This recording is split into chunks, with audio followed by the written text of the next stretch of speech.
This is Morning Express, and the segment is State of the Nation. In case you're joining us now, welcome. And in studio, we have Joseph Simeha, who's a NASA strategist. We also have Honorable Kipruto Arap Kirwa, who's the deputy party leader for ANC. Now, just before we took the break, we're looking at whether we have a strong opposition or not, and specifically NASA. And before we took the break, the question was whether NASA was a special purpose vehicle who possibly has outlived its time, given that now we have gone past the elections, and with Uhuru and Raila meeting, that elections are something that we're not looking at right now. So maybe coming to you, Joseph Simeha, do you think NASA was an SPV? I don't even have to think. I know that it was not. You know it was not. It's not about me think what I think. It's not about an opinion. Because I'm part of NASA, and I know that it was not. It was a coalition that came together, of course, to wrestle state power.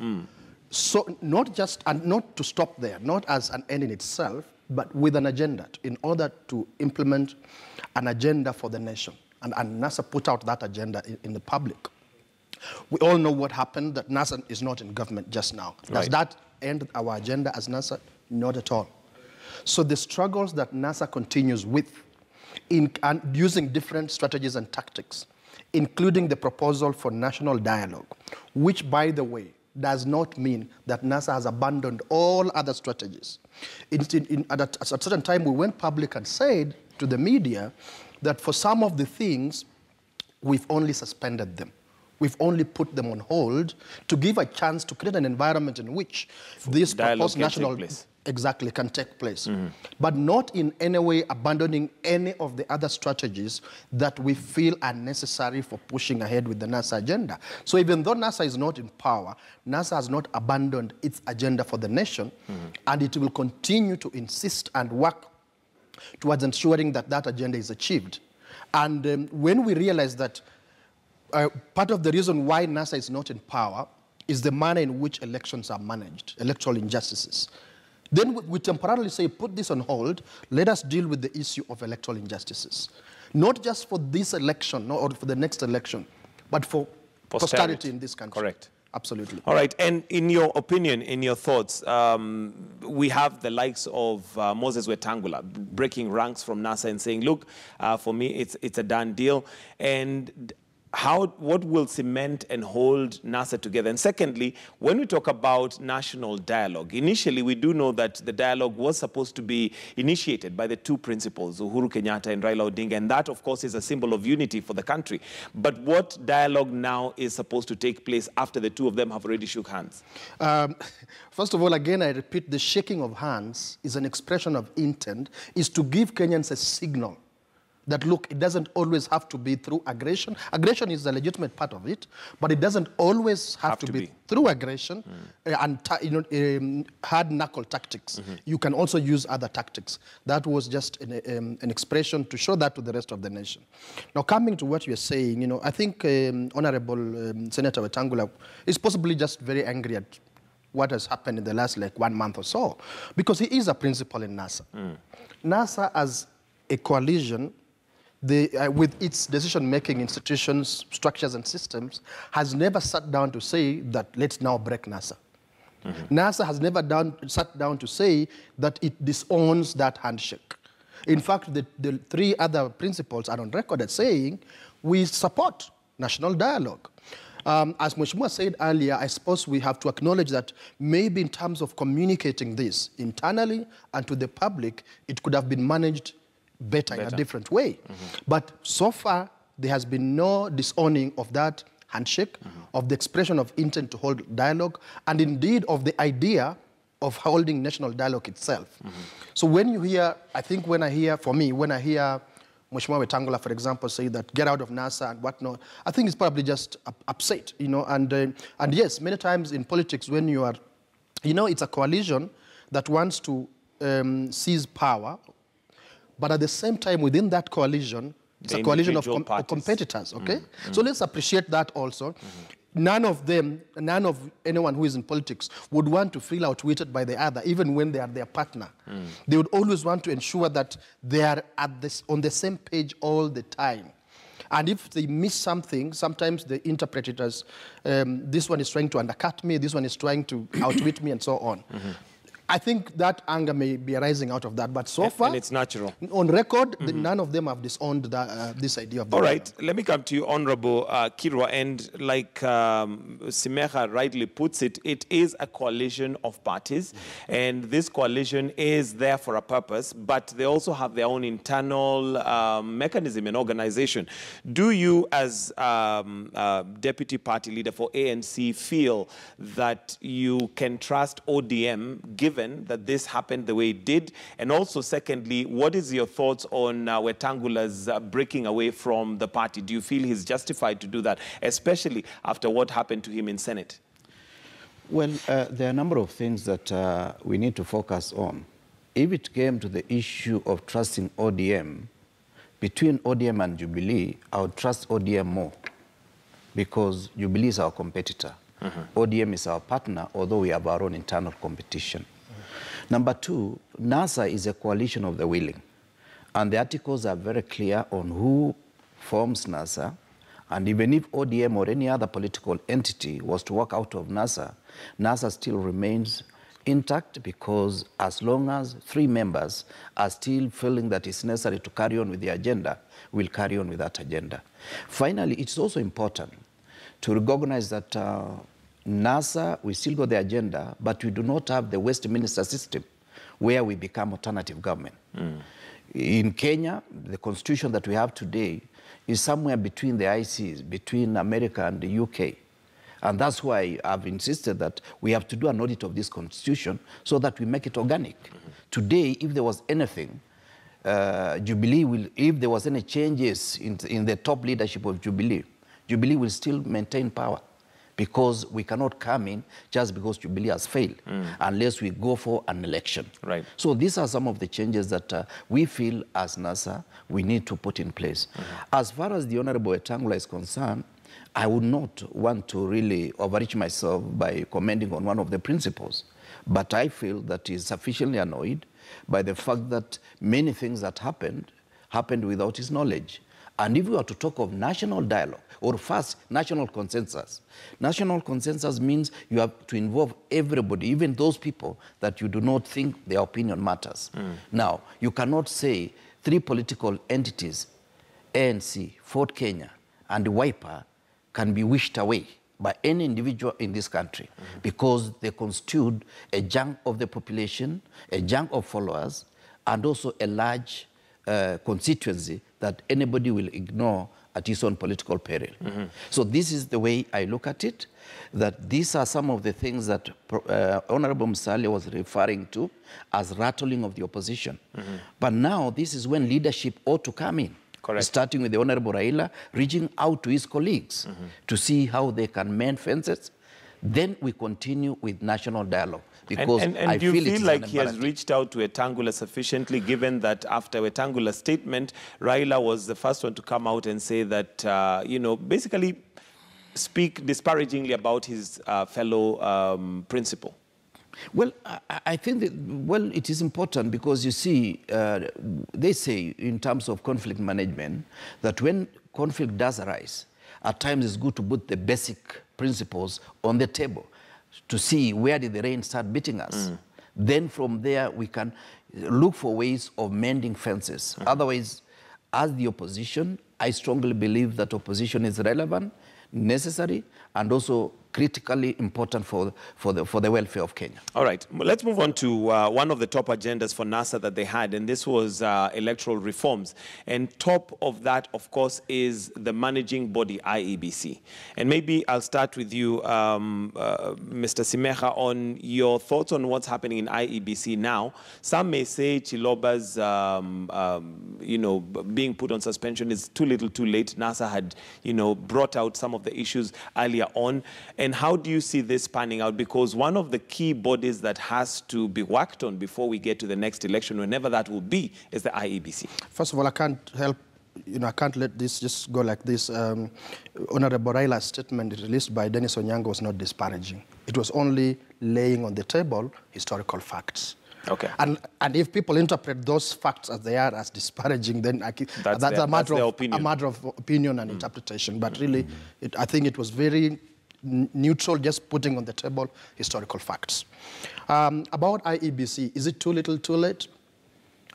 IEBC, of course, has been in our sights, from way before elections. When I say we, I mean as NASA, part of the NASA agenda, that we should have an electoral management agency that has the capacity, that has the integrity and the honesty to manage a process that, that is so emotive, but manage it in such a manner that by the time it's concluded, everybody is satisfied with the both the process and the results of that process. Correct. Now, IEBC has not done that. It's been all out there for everyone to see, and we have those who are responsible, the commissioners and the secretariat.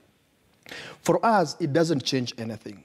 When they play the games they are playing, suspend Chiloba, countermand the deputy chair, actually, yes, countermands the chairperson of the commission and so on. For us, there is a continuation of symptoms of what is wrong with IEBC. Because if IEBC was functioning as it ought to, and we say, let's give them every benefit of doubt on the latest incident, you would expect that the moment they go public, the chairman goes public on anything, it's an institutional decision that has been made. And that no one would countermand him without following the procedure. I'm not qualifying any of the things that the decisions they made. I'm just talking about procedure. Correct. This sends to me a signal that nothing has changed. And not that we expected anything to change. It was just as it was before, that perhaps, in IEBC, we don't have the kind of cohesion you need in an organization, the kind of organizational culture that you'd expect in a public organization that is responsible for such a sensitive docket. So for me, IEBC, nothing has changed from before the August 8 elections, and that ought to be one of the things that we have on the agenda of national dialogue. I do not think by changing anything in the current IEBC as set up, without changing our philosophy on the management of elections as Kenyans. That is, I think, what we have to go for. Not to say, let's disband this one and bring other people and so on. I do not think it will change. What needs to shift? Because evidently we've changed the leadership of IEBC several times. That doesn't seem to change. There are already rules, regulations, structures within IEBC that are supposed to run the organization, but those seem not to be followed. So something has to change somewhere. Precisely, and it's what I've just said. What is the Kenyan philosophy on the management of elections or an electoral process? Majorly, it appears, particularly to those in state power, in public power, that it's something that you use to retain power. By all means, cutthroat, name it, by all means. Whereas, and secondly, what does it mean then to those who are charged with the responsibility of managing these elections? Yes, it has often seemed to mean for us in the past 3 or so electoral cycles, that their hands are tied by the philosophy of those who are in state power. Whereas what needs to change is for IEBs to realize, whoever we put in IEBC, to realize its importance and its independence, particularly from the people who are competing in elections, and that it is serving the Kenyan public and not serving individuals, appointing authority, state or whatnot, but the Kenyan public, and stand by that. And many institutions in this world have shown us. There was, for example, pardon me, I just say this as the very last one on this one, the public protector, the one called Professor Madonsela in South Africa, against all odds, standing as the chair of the Ombudsman, Office of the Ombudsman in South Africa, against a major onslaught from the former president Jacob Zuma, and saying, look, I am and my team are here to serve South Africa, and you will not shake me on that. So far in the last 3 electoral cycles, we have not had a chairman and a commission that stands that firm and demonstrates to the world, regardless of what their forces say or do, we are here to serve Kenyans, and we are not worried about the cost, even to us individually. All right. Mheshimiwa, your thoughts on what's happening in IEBC and possibly what needs to shift for us to finally have an IEBC that everybody has confidence when they deliver the results? Yeah, two things do emerge. First of all is that I would want all Kenyans to observe keenly what is going on in IEBC, and I would want the expanded audit to take place so that we get more on the road that was in IEBC. These will be lessons learned for us to be able to make the necessary adjustments. Number two, I think basically we don't need angels to come and run the exercise. What we just need to do is to ensure that Kenyans change their attitude in terms of their perception of things. So that if you are given a job to do, you do it well, regardless of who assisted you to get to that particular position. Because in a political environment such as ours, you may realize that the chairman of IBC and the CEO came from two different political persuasions within the Jubilee coalition as it was formatted at that particular time. And therefore, each one of them was responding to the constituency that brought him to IBC. While that is a bit dangerous, but I want also individuals, once you are given a position, take that position and act responsibly, because it will pursue you even after you leave office. Don't take telephone conversation to be the decision of the power that be. Let that person put it in writing, so that in future, and you just keep that note, in future you will be able to say, I did this because I was pressurized, and this is the authority I got in writing. Finally, it also informs us that we as a nation are yet to grapple with the definition of the word democracy. Democracy is still very elusive, because democracy is the me winning, or we winning. It is no longer the will of the people to participate, to choose their leaders, also to make decisions according to the destiny of the nation. That is where we go wrong, and those are some of the things we need to fix. So on IEBC specifically, do you think it's because there is a weak leader? The chairman possibly has not shown the leadership qualities that are expected. Maybe to use the words of Simeha, that somebody who can stand and say, I am here to serve the people regardless of the powers that be. Well, the chairman, I think, was a victim. He was a hostage of political machinations. At some stage, I'm made to understand, more than once he wanted to resign. But he was boxed in. Look at the laws that were passed before the second election, including the issue that it is not the chairman who must announce. It is any other commissioner who can announce the results of the presidential. Those laws, while the president said he was not going to sign them, the period lapsed and they became law, such that anybody can announce the presidential results, not the chairman of the commission. If you are in that position, Michael, I'm sure you'll feel like you are a lame duck.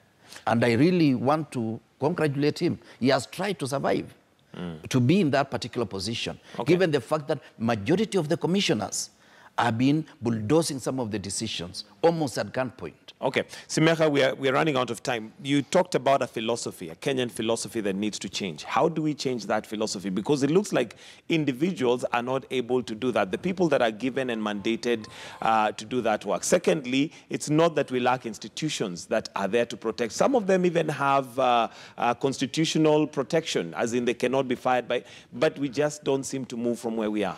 How do we change that philosophy? Yeah, there are many things, but on elections particularly, it is our understanding of what elections are for. And many times it just it's limited to seizing power. Whereas ideally it ought to be about an expression of the will of the people. Of the people. So the people of Kenya. So that whatever we do, those who are in charge of the IEBC, the police, anything even that is remotely related to the management of elections, what should run through our minds is whatever work we do, we facilitate free and fair expression of the will of the people. So it's about changing our national culture.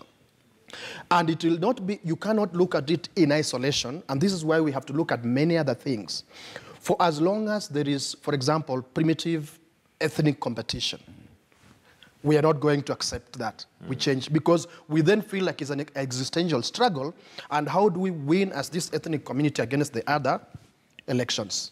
We think we are, even now, myself as I'm a lawyer, I am being told, oh, let's come together and band together so that next time we can beat them. As lawyers? Yes, as lawyers. I'm being advised so. Let's come together, band, be strong, and beat them next time. Already we continue to drill that mentality that elections are a tool for existential struggle. So how you want to survive? Organize yourselves in such a way that you beat those other ethnic communities. So this change of philosophy is about our understanding of what elections need to serve.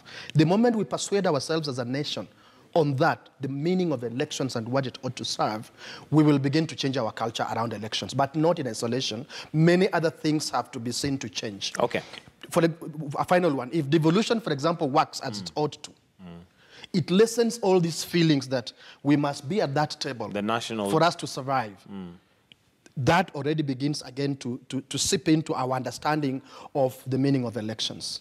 All right, and Mheshimiwa Kirwa, maybe your closing comments and possibly advice to Kenyans in regards to the way forward, especially politically speaking. We're already seeing formations which are being said to be for 2022, yet we have a huge development gap that needs to be filled between now and 2022. Well, those of us in the opposition, we have the latitude of time and the luxury of time to do whatever we please, because we are not charged with the responsibility of running the affairs of the country in terms of resource allocation, apart from the role of parliament and also the role of various devolved units. Those in government, I should say, should spend more time meeting the agenda they gave to Kenyans when they went for elections, and ensuring that their agenda, the 4 items the president has mentioned, are met within the period that we are left with. Now, finally, on the issue of unity, I just want to disagree with my brother, because I happen not to be a lawyer, but I have lived among them for the last almost 50-something years since I was born, and I've gone to school with them, and I still live among them in Trans Nzoia. The understanding is Fort Kenya and ANC are looking for ways of coming together as 2 political entities. Because ANC, we have MPs beyond Western.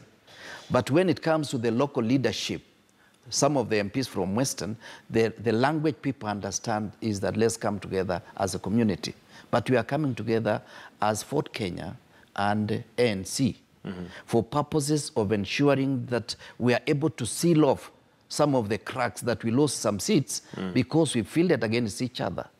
Even despite the fact that we had 1 presidential candidate, we had, like in Trans Nzoia, more than 4 candidates, all allied to NASA. So we are saying, let us seal some of these cracks, then move forward as a strong political entity, engage other Kenyans, including those in Jubilee. And let me say this, Michael, I don't see us going to the next election, Jubilee being as intact as it seems to be.